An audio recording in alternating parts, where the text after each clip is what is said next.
hello. Right, so welcome everybody. And so this is Passing on Passmore podcast number 8. It's been a bit of a pause between 7 and 8, but I was chatting away to Elizabeth one day and went like, oh, just one more podcast might be fun. So we will just give ourselves a little audio description, and then Elizabeth can introduce herself and say what inspires her. So the questions are, what inspires you and what would you do now? Looking at sort of positive systems change, etc. So I have grey hair, pull back off my face. I have light olive skin. I have dark blue glasses, dark pink scarf, dark blue top, and I'm in front of a white and wood background. Oh, and I'm about 60. Yeah. I am a white woman. I'm middle-aged. I have a beautiful blue background behind me. I have quite dark curly hair, and I'm wearing a sort of dark purple, although actually on the screen it looks black, top. And I have blue eyes. Thanks, Elizabeth. Brilliant. Okay, so we have had lots of conversations, but we haven't really sort of researched this. So we're just freewheeling ourselves into it, which I think will be really fun. So what sort of, do you want to put yourself in context, in any context Sure. you like? I know you have quite a lot of hats, and the sort of context of who you are and what inspires you. Yeah, so I have been an artist now since I graduated from my undergrad in 2009. Which is actually a frightening length of time now. And I've also been heavily involved in youth work and in education across that time. So primarily in higher education, on fine art degrees, but I started out as a youth leader. And I think that probably framed quite a lot of my thinking in those early days. So I suppose in terms of like who I am and what makes me tick, pretty much anything creative. I've been involved in both the performing and visual arts for pretty much as long as I can remember. I was attending performing arts school alongside normal school from the age of 8. So it's been a big part of my life. And then, yeah, learning. I come from a long line of educators, as my mum would say. So I think education and a kind of commitment to lifelong learning were a sort of big part of my upbringing, and a sort of passion for learning and a passion for growth and personal development, I think, are kind of probably core to who I am. In terms of what inspires me, lots of things. I guess most of them coming from kind of creative domain. So I absolutely love going to see performance of almost any kind. Immersive creative experiences are, I think, just one of the most exciting things you can experience as a kind of human being. So music, dance, theatre, you name it, I love it, really. I have a particular fondness, probably because of my training, for I guess what would be called kind of postmodern or post-structuralist theatre and performance. So the more abstract and weird, the better. Yeah, I love all of that kind of stuff, and galleries, and there's something just incredibly powerful about standing in front of a piece of art. I went to an incredible show last week in Somerset House in London that was an art fair dedicated to work of the Black diaspora, and just phenomenal, powerful, challenging, difficult work, dealing with all kinds of issues around racism and globalization and refugee crisis and so on and so forth, but really stunningly beautiful and deeply political work, and there's something really powerful about that, I think, standing in front of that kind of thing. So I think that's the sort of thing that inspires me. And then with my education hat on, you can't really beat the penny drop moments in education. I think there's something really exciting about when you see something click into gear for somebody else. And that can take all kinds of forms. Most of the young people I'm working with are coming to a fine art degree, often with quite a reductive view of art, partly because, we're coming off the back of well over a decade of creativity being stripped out of our education system. And so often that means they've not had very much exposure to the kind of variety of art forms that are out there. And so it's always really exciting for me to see how excited they get when they hit upon a medium or a practitioner or a way of working that fits them as a person, and unlocks something in them, unlocks their creativity to the next level. That's really inspiring to watch that happen, and I always feel very privileged to be part of that process. That's really lovely. Yes, yes, I appreciate that. It's beautiful. And also, you do you've worked with Extinction Rebellion a bit, haven't you? And and that's quite the sort of global crisis we're in is also part of your dialogue with your work and society, isn't it? Very much so. And I think, again, I mean, I suppose, ultimately all of these things have in common, I suppose, is community and human experience. So there is something extraordinary about being on a massive climate change protest and, standing with people over something that you think is kind of ethically, morally important, and doing what you can as an individual civilian to move those things forward. And direct action and protests have a long history of being a kind of social antagonist, being the thing that moves something forward. And so, yeah, you're absolutely right. I think that that's also a kind of core part of my thinking is, in both my role as an educator and as an artist, is how do we apply both the arts, both creativity and education and learning processes to the problems of our age. And there isn't really anything that is going to affect the human race more universally than climate change is. And so I think, with a lot of my students, we're sort of thinking about that, and what does it mean to be living in the shadow of a potentially sixth extinction event, which is obviously massive for young people. And there's a lot of concern, anxiety, but also desire to see positive change in that area. Yeah, so we were talking about it at the beginning, weren't we? And I was saying it's like, for me, a lot of this is trying to just get out some ideas about positive change, about positive solutions, because we look and we hear and it seems insurmountable, but Mhm. there's always a possibility for positive change. The human being, we're never devoid of that. So if you were if you were a philanthropist, if these things, magic wands existed, and it could, you could change, or you could um you could push something forward, or what was that? It's a very simple question, because I'm going with, what would you do now? So if there were no barriers of money, of political pressure, of anything, if you could enable something to happen, what do you think? And sometimes it's something that we're passionate about, sometimes it's something we know very little about, but we just feel that would be the right thing. What would you do now? What would you like to see done now? Yeah, I mean, perhaps unsurprisingly, I'd probably stay in my wheelhouse, which is which is arts and education, just because that's the thing that I know. Mm. I think I fundamentally believe that as human beings, we have significantly more creative ability and power than we often think that we do. We are kept in political systems that actually deliberately try to disempower us. Um, and collective will is an astonishingly powerful thing. So, what would I do? I guess there's a few things. One, I think radical shifts to the way we do education. The model that we're using is fundamentally outdated. It was designed essentially on an industrial model, so to produce workers for fairly explicit procedural type jobs. That's not where we are at now, and it's going to increasingly change with AI and technology.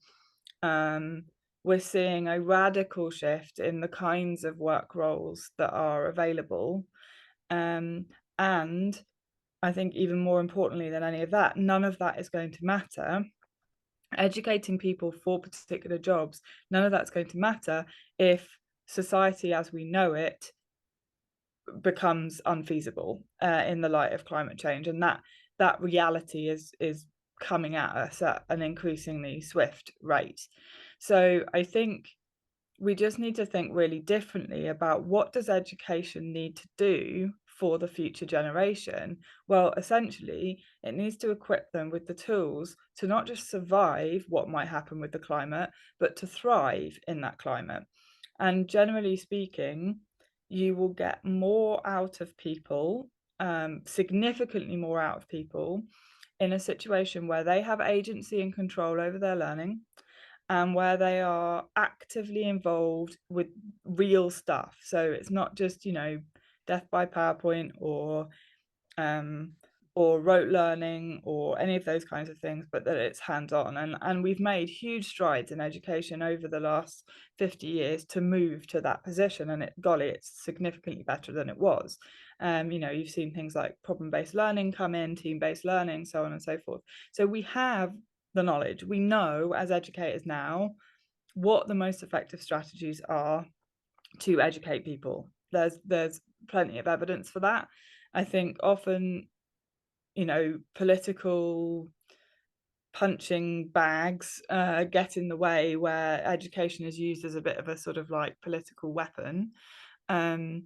So if we could somehow, if we're imagining this utopia, if that weren't the case, so education isn't being sort of dragged from pillar to post as a kind of political thing, if it could actually be given to the people who know what they're doing, so in other words, to the trained educators, to go, okay, if you could strip the curriculum back, get rid of, start again, take what you think is good from the current curriculum and remodel it, and more importantly, do things like remodel our classrooms, remodel our buildings. What kinds of spaces and places and technology do we need to be able to support children to understand the world as it is now and as it's going to be, and to equip them to be able to make meaningful engagement with that world and make change to it. I've always been a big fan of pedagogists like Piaget, Montessori, Steiner. These have been around for a long time now, but where they work on models of education that are very project focused. So there was an amazing one by Reggio Emilia that's years old now, but the idea is that the children always lead the educational experience. And so they made a theme park for birds, because they were interested in, well, what do birds do in their leisure time? Like, what do they do to have fun? So the teachers supported the student, and these are quite little kids, they're like 5, 6, 7. They're not, we're not talking about teenagers. And they did things like they learnt their weights and measures by making seesaws for the bird, so that when a bird lands on one side, the other side goes up. So they're embedding science, mathematics, literacy, language, creativity into this kind of project. And it is always extraordinary to me the way that even really young children will innovate, actually will come. That is a, I would say, innate trait of human beings, is that we are innovative and we're adaptive. So actually, if we give our young people opportunities to do that thinking, very often they will outstrip us quite quickly, actually. And so rather than sort of being in some way, I don't know, of course there's balance. We don't want to terrify our young people, and there is a lot of scary stuff that's happening, but actually, instead of kind of hiding it or trying to pretend it's not happening, if actually we gave them the tools to thrive and to think about ways to innovate, I think we would rapidly see them come up with some really interesting ideas. So I think that's probably what I do. And I guess implicit as part of that, if it's not obvious in what I'm saying, it's because I fundamentally believe in the power of creativity. And unfortunately, in our current educational model, that has been stripped back to such a degree that it's actually extremely difficult for young people now to pursue creative endeavors. And I mean that on both sides of the sort of, spectrum. I'm not just talking about arts, capital A. I'm also talking about within the sciences as well, because actually those things are much closer than we give credit for in our current societal structures. Artists were scientists, scientists were artists. There wasn't this distinction that we have now.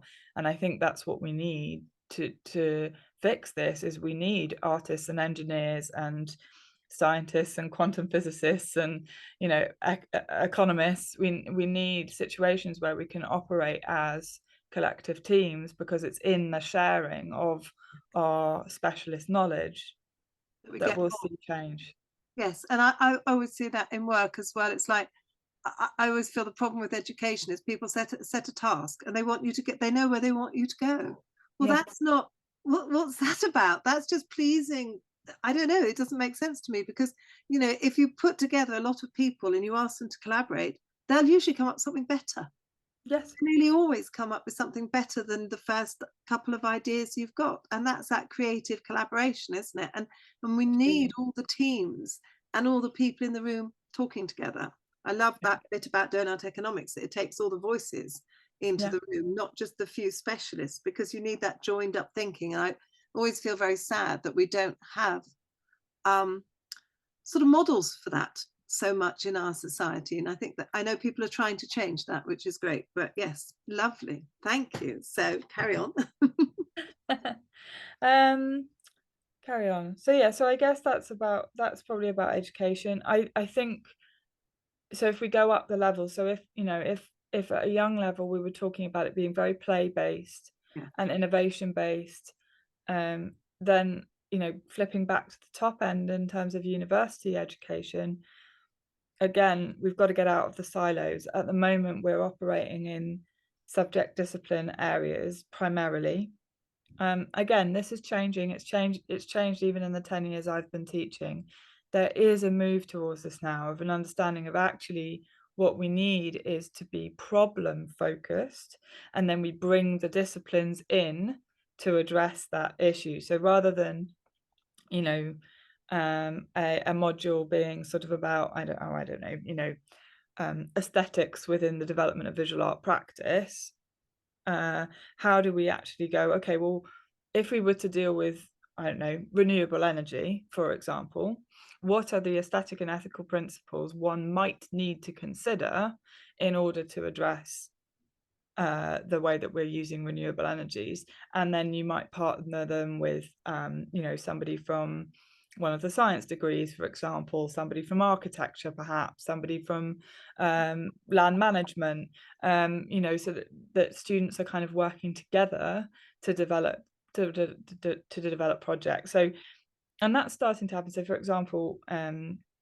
I've seen lots of really interesting projects over the last few years where, for example, a science PhD student might be partnered with an arts PhD student, and they work together to develop research. But I would say that still at the moment it's the exception rather than the rule. So I think we kind of need to move to a position where that's core curriculum, and where climate change is core curriculum. So every single degree is dealing with, what are we going to do about this? Because I mean, it's some of the predictions, we're talking 11 years, that's not a lot of time. And I think that's the problem, is that often a lot of these sort of machines of politics, of educate, they move very slowly. And so I think in many ways, the way this is going to shift, and it's already happening, is where students are taking it into their own hands. So we've had students at the university I work for who have done, non-violent direct action on campus in order to demand changes in curriculum, changes in teaching style.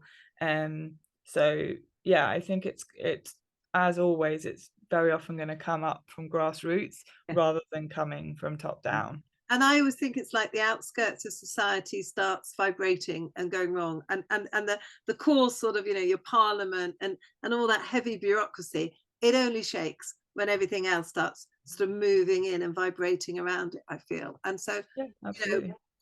I think I've got written up somewhere, I want positive systems change. And when I first started working, it was very much to see people that were on the margins of society being viewed and included into the whole of society. And now I feel it's like those people are some of the most vulnerable. So they're going to get hit. What's happening now in our global crisis is going to affect the vulnerable. Well, it already has. It's affecting the vulnerable first. So that's why I feel so sort of passionate about this and other things like it. That it, I saw change happen from when I first was working to now, but that's taken 30 years. We haven't got 30 years. No. We need to, and that someone, I know quite a few people have said it, and I was saying it a while ago, but it, when there's a war or a serious crisis, everyone's down tools and works together. And I don't know why we're not doing it now, because that's what we should be doing. We need to just down tools and all work together, because people are clever, innovative, intelligent, sensitive, creative, come up with astounding ideas, have an extraordinary experience. But you have to sort of pull it all together, because I think it's all, for me, it's like, you never quite know where the change is going to come from, or where that one idea that will make a real difference is going to come from, or how it's going to be supported until you start. Yeah, absolutely. And I think, there have been so many fantastic examples of where small groups of people, sometimes even just a pair of people, have worked together, come up with something, and it's worked. I mean, there's a project I was looking at the other day, and forgive me, I'm not going to be able to remember their names, but they've developed this basically like ocean hoover is the best way I can describe it, that kind of hoovers up all the rubbish. And they've been testing it for a while now, and it's really successful, and they're going to deploy it. So that was just two people who had an idea, made the idea happen. So often I think when there's just one of us, it can feel quite lonely or overwhelming to think, oh, I don't know whether I have the individual power to do that thing. But I think when we're in a small group, even, it's incredible the amount of change you can actually enact. I mean, this is the mad thing. If we look at the history of protests, for example, so you look at something like the civil rights movement, suffragette movement, all of the, I mean, pick anyone you like that's been sort of successful in getting what they were campaigning for to happen. It's actually usually only about 3% of a population. That's like not a lot. Where those people have just gone, this is a problem. Like, it's not okay that women don't have rights, or it's not okay that people of color don't have rights, or it's not okay that disabled people don't have rights, and we're going to do something about that. And every positive thing that we have, every working right, every right for a protected characteristic has been fought for somebody at some time. And I think possibly the reason that the climate change hasn't quite galvanized in the same way is because it's not as concretely visible to people. And I think ultimately we are feeling, sensing creatures. That's, so if I can't touch it, I can't taste it, it's difficult to believe that it's real. Now, I think that is the tables on that are starting to shift now, because so much of the world is able to touch it and take, speak to somebody in Florida now and they will tell you about what flooding is doing to their region. Speak to somebody on the Mediterranean, they can be very clear about the impact of climate change. So I think as more and more people start to unfortunately suffer the real term effects, and it's awful that it has had to get to that level for it to happen, but I think what we'll see is a kind of snowballing effect where the reality really starts to set in. And for those of us that are lucky enough, privileged enough to be in areas of the world where we're going to get hit last, like the UK, then I think our responsibility is to educate about the things here that are already happening. So one of the biggest ones in the UK is air pollution. So I happen to be in Northampton right now. Northampton has some of the worst air pollution in the whole of the UK. Children in this county actually die from air pollution. It's happening. But most people don't know that. So on a local level, I think what we can start to do, and what we're doing in Northampton at the moment, is we're starting a kind of collective around specifically air pollution and campaigning our local council to do something about it. So I guess that's almost the way, I think, is people look to what's within their control, what's within their area, where you are, Jo, sewage in seas is a biggie. You know, and actually you take something, I guess, that's local, that's known about, where the knowledge about that thing is in the area, there's people that have that kind of expertise, and then you take action on that thing, and don't don't do it alone, I suppose. I think everything I've done in terms of climate activism, I've been standing with my activist friends, and there is power and there is safety in numbers. You know, because it's hard if you know, if you feel alone or frustrated, you know, and I think solidarity in activism is so important, and supporting each other to make those changes. Brilliant. Thank you. And then I think we've done quite well, really. And is there, so we could go on, I can ask you again, but that sounds good, really.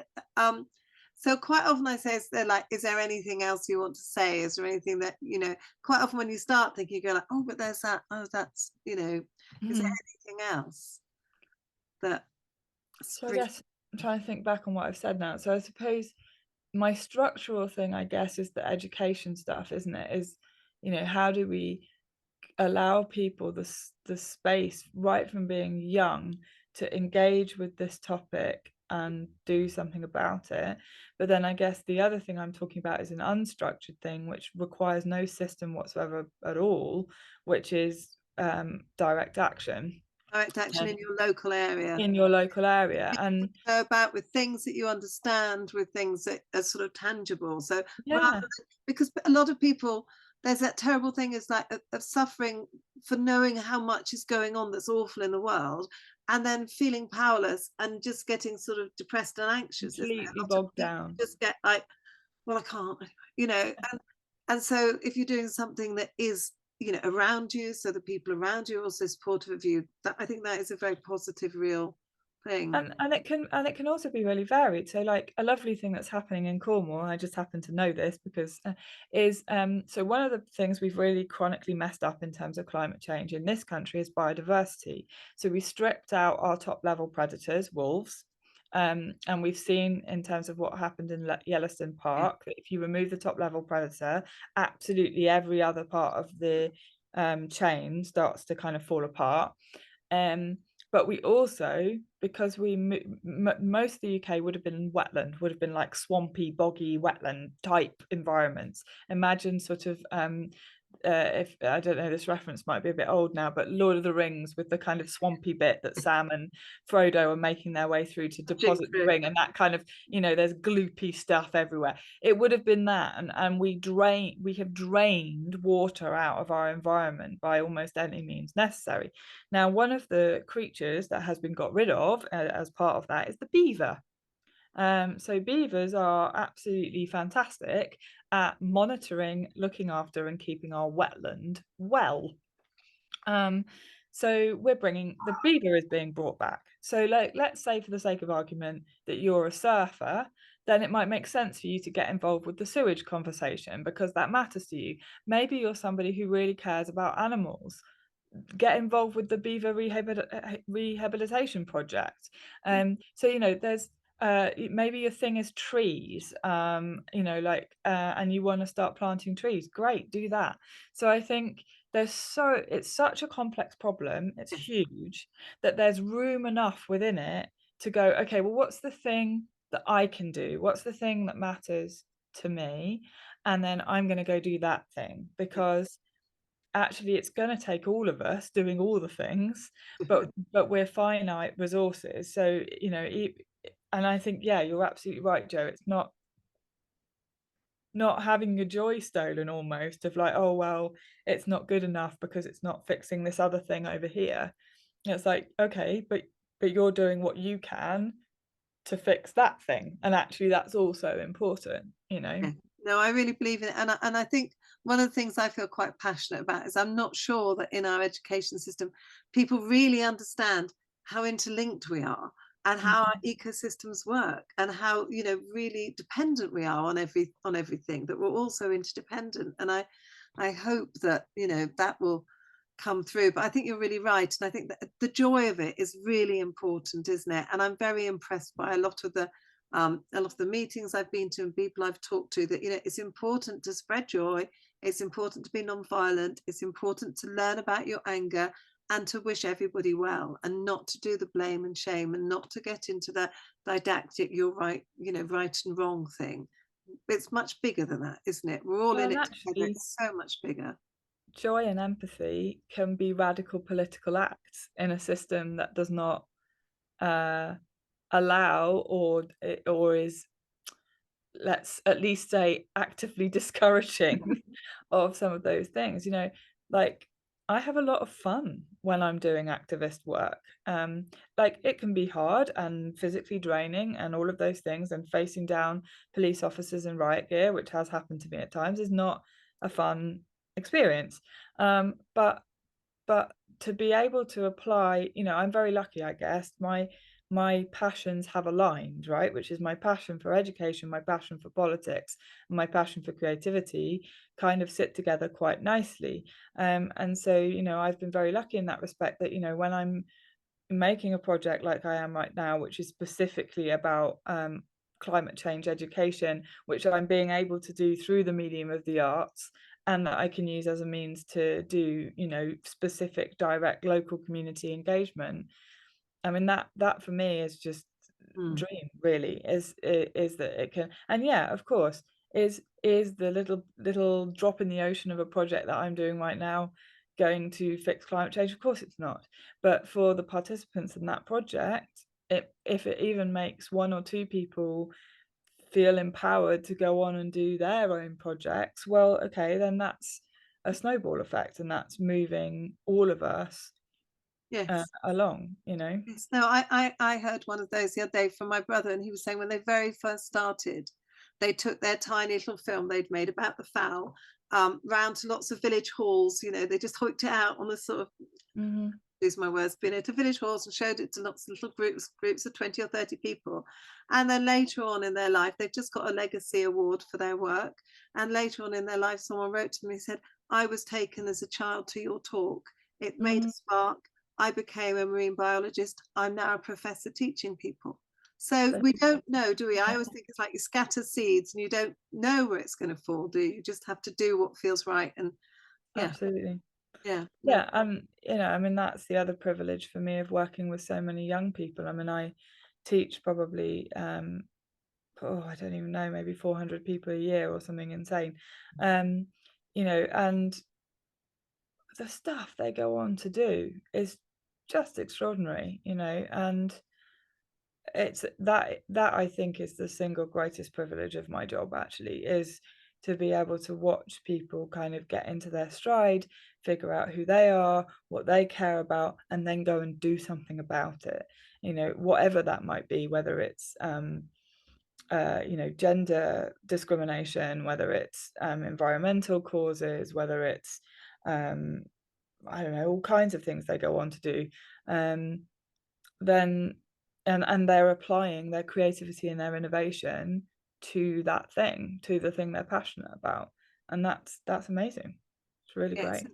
What Wolfgang used to say very much, you need to be yourself. So go away and do it from yourself. That's very important, isn't it? And also I think that whole thing of that personal encounter, meeting people who are passionate about their subject, learning from a person, not just by rote, not just by reading. That's all very useful. But I was talking about that in two sort of themes, and it's that sort of interpersonal, intuitive, spontaneous one that we don't really quite listen to enough, which is that ecosystem and all that joining up more. Mhm. Um, yeah, no, thank you. Yeah. We could go on for ages. Anything else, or do you think we're sort of, that sounded good? I mean, I guess, if it helps to leave people on, a lot of this has been about hope, hasn't it? I have huge amounts of hope, actually. Like, again, because I've been in education for 13 years now, and every year group that goes through, um, the kind of levels of empathy they have, the awareness of um, perspective taking, that not not everybody gets the same rights and privileges. They should do, but they don't, and that matters, and that advocacy matters. You know, that the environment matters. Like they're switched on. They're very switched on, and that really encourages me, because they have it all within them already. It's just about them developing the confidence to take ownership of what they already know. Yes, that's fascinating, isn't it? 'Cause I don't think you change much. I just think about 40, I just got a bit like, I don't care what anyone thinks anymore. You know, you just get a bit more outspoken. Just people need to have the courage to be more outspoken earlier on, really, and make those changes. And I think, you know, to tell the people in the older generation who are holding on to the wrong sort of, you know, to practices that aren't helpful, please just gently stand out the way so we can get on with it, because this is our future, you know. Yeah. And I think, you know, we've seen in somebody like Greta, for example, what that looks like. Yeah. Oh, thank you, darling. That's fine. I'm going to stop it there. I've talked to you for a bit.